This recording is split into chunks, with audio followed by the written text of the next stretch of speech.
Hi and welcome to the FOMO talks, जहां हम लाते हैं सबसे हॉट गॉसिप्स और सबसे बड़ी कंट्रोवर्सीज की अपडेट्स। आज हम बात करेंगे एक ऐसे केस की जिसने सोशल मीडिया पर आग लगा रखी है, एल्विश यादव और उनका स्नेक वेनम केस। याद है कुछ महीने पहले जब एल्विश यादव का नेम नोएडा में हुई एक रेव पार्टी से जुड़ा था। न्यूज आई थी कि वहां पार्टीज में सांपों का जहर इस्तेमाल होता है और इस केस में एल्विश का नाम सामने आया।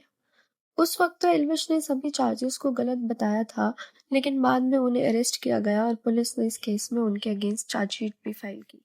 सच कहूं तो इस केस में दोनों साइड्स की कहानी सुनने को मिली है। एक तरफ पुलिस और वाइल्ड लाइफ ऑफिशियल्स के कंफर्म्ड एलिगेशंस है और दूसरी तरफ एल्विश और उनके फैंस का कहना है कि उन्हें गलत तरीके से इस मैटर में ड्रैग किया गया है। तो लेटेस्ट अपडेट्स क्या है? जो चार्जशीट पुलिस ने उनके खिलाफ फाइल की थी, एल्विश ने उसे चैलेंज किया इलाहाबाद हाई कोर्ट में। उन्हें कहा कि उन पर लगाए गए आरोप गलत है और जो एफआईआर फाइल की गई थी वो भी वाइल्ड लाइफ प्रोटेक्शन एक्ट के अकॉर्डिंग सही नहीं है। लेकिन यहाँ एक बड़ा ट्विस्ट आया। इलाहाबाद हाई कोर्ट ने एल्विश की प्ली को डिसमिस कर दिया। कोर्ट ने साफ कहा कि चार्जशीट में लगाए गए आरोप सही है या गलत, ये ट्रायल के टाइम पे ही डिसाइड होगा। और इसके साथ ही कोर्ट ने ये भी पॉइंट आउट किया कि एल्विश ने सिर्फ चार्जशीट को चैलेंज किया था, एफआईआर को नहीं। दैट मीन्स कि केस अभी भी कोर्ट में चलेगा। अब इस केस के अलावा एल्विश को एक और लीगल ट्रबल का सामना करना पड़ा।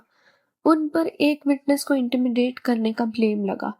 उस विटनेस ने पुलिस में भी कंप्लेंट फाइल करवाई कि एल्विश और उनके एसोसिएट्स उन्हें और उनकी फैमिली को धमकी दे रहे हैं।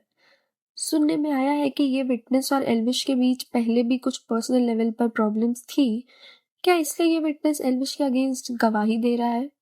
आपको क्या लगता है, क्या एक विटनेस को धमकी देना केस को और मुश्किल बना देता है? सी पर्सनली आई फील कि जब कोई पब्लिक फिगर इस तरह के केस में फंसता है तो उस पर लगे आरोपों को बिना सारे फैक्ट्स जाने जज नहीं करना चाहिए। हम सब जानते हैं कि एक विटनेस की स्टेटमेंट का केस में कितना बड़ा रोल होता है, इसलिए इस केस को भी सीरियस तरीके से देखना जरूरी है। एंड ऑल्सो इस केस में ईडी ने भी एंट्री ले लिया है। ईडी ने एल्विश के खिलाफ मनी लॉन्ड्रिंग का केस फाइल किया है। ईडी को डाउट है कि इस रैकेट में जो पैसा कमाया गया है वो इल्लीगल फंड्स थे। हालांकि एल्विश को इस केस में बेल मिल चुकी है, लेकिन अभी भी उन्हें ईडी के समन पर पेश होना पड़ता है। तो जहां एक तरफ एल्विश अपने वीडियोस और रियलिटी शोज में बिजी है, वहीं दूसरी तरफ उनके पीछे ये केस अभी भी चल रहे हैं।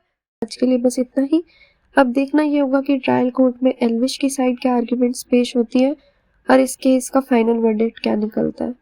आप अपनी राय हमें कमेंट्स में जरूर बताना। मिलते हैं अगले वीडियो में एक नई गॉसिप और एक नई स्टोरी के साथ। तब तक के लिए स्टे ट्यून्ड और हमारे चैनल को सब्सक्राइब करना ना भूलें। Bye bye.